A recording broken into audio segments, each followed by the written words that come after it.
Second leg যেহেতু বার্নাবাউতে, সুতরাং বায়ার্নের প্রথম লেগ ভালো করা ছাড়া কোনো উপায় নাই। আমি তানভীর, ছোটখাটো ফুটবল ফ্যান এবং অ্যানালিস্ট, আর আপনারা দেখতেছেন নাম্বার 17। ইউএফা চ্যাম্পিয়ন্স লিগ 23-24 সিজনের প্রথম সেমিফাইনালে প্রথম লেগে বায়ার্ন মিউনিখ এবং রিয়াল মাদ্রিদের দেখা হতে যাচ্ছে এবং ম্যাচটা হতে যাচ্ছে অ্যালিয়াঞ্জ এরিনাতে। তো বিষয়টা হচ্ছে এই ম্যাচে মাদ্রিদ ফেভারেট, কিন্তু বায়ার্ন মিউনিখকে যদি আমি দেখি, বায়ার্ন মিউনিখের এই সিজনে কি কি উইকনেস আছে সেগুলো নিয়ে ফার্স্টে কথা বলবো। বায়ার্ন মিউনিখে সচরাচর ফরওয়ার্ড নিজেদের ভিতর কম্বিনেশনের ফলে যে ক্লিক করাটা এবং প্রচুর গোল পাওয়াটা সেটা আমরা দেখে আসি, বাট এই সিজনে সেটা আমরা দেখতে পাচ্ছি না। তাদের ফরওয়ার্ডদের নিজেদের ভিতরে কম্বিনেশনের ঠিক নাই এবং যার কারণে হচ্ছে কমিউনিকেশনের অভাব হচ্ছে। আর তাদের একসাথে যে ক্লিক করে ওঠা এবং এক ম্যাচে ভালো পারফর্ম করা সেটাও আমরা দেখতেছি না। বিশেষ করে বড় বড় ম্যাচে তারা একসাথে পারফর্ম করতে পারছে না।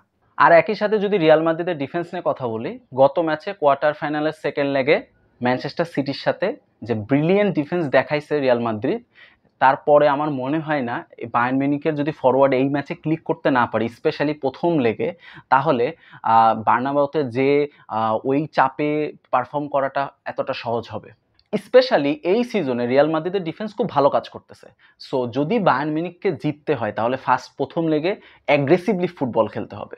যদি ডিফেন্সিভলি ফুটবলের দিকে যায় তাহলে আমার মনে হয় না তারা জিততে পারবে, কারণ বার্নাবাউতে খেলতে যাওয়া মানেই আপনাকে মেন্টালি প্রিপেয়ার করতে হবে যে আপনি 2-3 গোল আগে খেয়ে আসেন। তো আপনাকে সেইভাবে আজকে প্রথম লেগে নামতে হবে এবং সেইভাবে পারফর্ম করতে হবে। আদারওয়াইজ আপনি যখন বার্নাবাউতে যাবেন আপনি প্রেশার ফিল করবেন এবং আপনারা হারবেন। সো আমার মতে তুচেলের উচিত আজকে খুবই অ্যাগ্রেসিভ খেলা এবং হচ্ছে প্রথম লেগে অ্যাটলিস্ট 2-3টা গোল দেওয়া।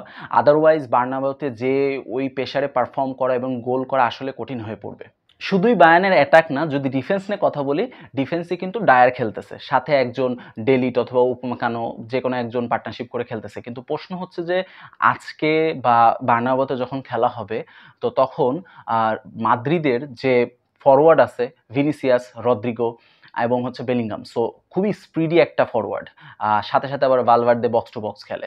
সো এইরকম একটা স্পিডি টিমের সাথে যখন আপনি ডায়ারের মতো একটু স্লো প্লেয়ার নিয়ে খেলবেন, তখন আপনাকে অবশ্যই চিন্তা করতে হবে যে আপনার যে হাই ডিফেন্স লাইন, তার কারণে হচ্ছে কাউন্টার ফেস করতে হবে। সো এটার একটা চিন্তার বিষয়।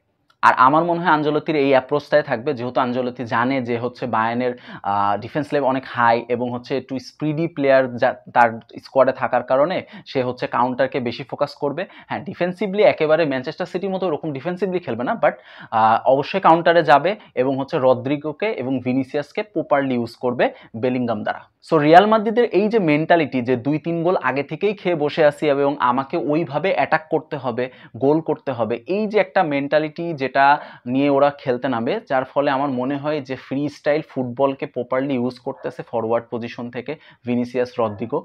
ওদের কোনো মার্কিং নাই, সো মার্কিং করে লাভ নাই। যদি ভিনিসিয়াসকে মার্কিং করা হয় রদ্রিগো ফ্রি, রদ্রিগোকে মার্কিং করলে বেলিংগাম ফ্রি, বেলিংগামকে মার্কিং করলে ভালভার্দে ফ্রি থাকতেছে।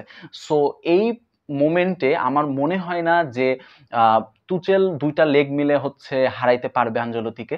সো আমার প্রেডিকশন রিয়াল মাদ্রিদ। এবং খেলা আসলেই মানে আজকের খেলাটা বেশি ইম্পর্টেন্ট, বিকজ বার্নাবাউতে যদি খেলা জিততে হয় তাহলে আজকে বায়ার্ন মিউনিখকে ভালো খেলতে হবে। তবে আমার মনে হয় না যে বায়ার্নের ফরওয়ার্ড ওইভাবে ক্লিক করবে, যেহেতু এই সিজনে প্রতিটা বড় ম্যাচে সেরকম ক্লিক করতে পারেনি। বড় বড় ম্যাচে ফরওয়ার্ড পারফরমেন্স খুবই বাজে ছিল অ্যান্ড ভালো খেলতেও পারেনি। সো যার কারণে আজকেও হয়তো বা প্রেশার ফিল করবে এবং ভালো পারফর্ম করতে পারবে না। সো আমার এই জন্যই প্রেডিকশন হচ্ছে Real Madrid. Second semifinal Dortmund versus PSG. So Dortmund হচ্ছে আন্ডারডগ এবং হচ্ছে পিএসজি ফেভারিট, এবং পিএসজির যে গতিময় ফুটবল যার কারণে পিএসজিকে এত দূর নিয়ে আসছে। সো আমার মতে হচ্ছে ডর্টমুন্ডের খেলার স্টাইলটা বর্তমানে বিশেষ করে গত ম্যাচে অ্যাটলেটিকো মাদ্রিদের সাথে আমরা যেটা দেখছি যে ফাইনাল থার্ডে অলওয়েজ 3 থেকে 4টা প্লেয়ার বক্সে ঢুকে বসে আছে অপোজিশন বক্সে। সো ডর্টমুন্ড অ্যাটাকিং মিডফিল্ড অনেক বেশি ইউজ করতেছে, বিশেষ করে স্যানসো, স্যাভেজার, এমনি চ্যান খেললেও অনেক সময় এমনি চ্যান উঠে আসতেছে। সো এত প্লেয়ার নিয়ে যখন বক্সে উঠে আসতেছে তখন হচ্ছে তারা বেশি বেশি অপরচুনিটি ক্রিয়েট করতে পারছে। বাট এই ম্যাচে বিশেষ করে পিএসজির সাথে ম্যাচে যদি ওরা এই জিনিসটা করে তাহলে ওদের প্রথম স্ট্রাগল হবে এটাই। তার কারণ হচ্ছে পিএসজিতে ইন্ডিভিজুয়াল প্লেয়ারের অভাব নাই, বিশেষ করে এমবাপ্পে, ডেম্বেলে অনেক ভালো ফর্মে আছে। সো এইরকম ইন্ডিভিজুয়াল প্লেয়াররা অবভিয়াসলি এই অপরচুনিটিটাকে কাজে লাগাবে। সেকেন্ড যে কি ফ্যাক্টর সেটা হচ্ছে Luis Enrique. So Luis Enrique এই ট্যালেন্টেড স্কোয়াডকে খুব ভালোভাবে ইউজ করতেছে, এমবাপ্পে, ডেম্বেলে সবাইকে। সো এদেরকে নিয়ে যখন লুইস এনরিকে প্যারিসে যাবে, ওদের হোম গ্রাউন্ড খেলবে সেকেন্ড লেগ, তখন অবশ্যই ডর্টমুন্ডকে স্ট্রাগল করা লাগবে, কারণ ডর্টমুন্ডের অ্যাওয়ে ম্যাচ থাকবে। অ্যান্ড ডর্টমুন্ড হচ্ছে আজকের যে হোম ম্যাচ আছে সেই হোম ম্যাচটাতে খুব ভালো পারফর্ম করতে হবে। আদারওয়াইজ ডর্টমুন্ড হচ্ছে মানে হাড্ডাহাড্ডি খেলা তো হবেই, বিকজ পিএসজিও এইভাবেই হচ্ছে পারফর্ম করবে। সো সেকেন্ড লেগে ডর্টমুন্ডের আসলে চান্সেস অনেক কম পিএসজিতে হোম গ্রাউন্ডে যে ওদের এগেনস্টে ভালো করা। সো দ্যাটস ওয়াই আমার মাসে মনে হয়েছে যে পিএসজি ফেভারিটস, এবং আমার প্রেডিকশনও পিএসজি। সো আমার মনে হয় হচ্ছে পিএসজি ফাইনালে যাবে। সো ইউএফা চ্যাম্পিয়ন্স লিগ 23-24 সিজনের যে ফাইনাল ম্যাচ ওয়েম্বলেতে হতে যাচ্ছে, সেটাতে আমার প্রেডিকশন হচ্ছে রিয়াল মাদ্রিদ ভার্সেস পিএসজি। আর আশা করি আপনাদের ভালো লাগছে ভিডিওটা। সবাইকে ধন্যবাদ।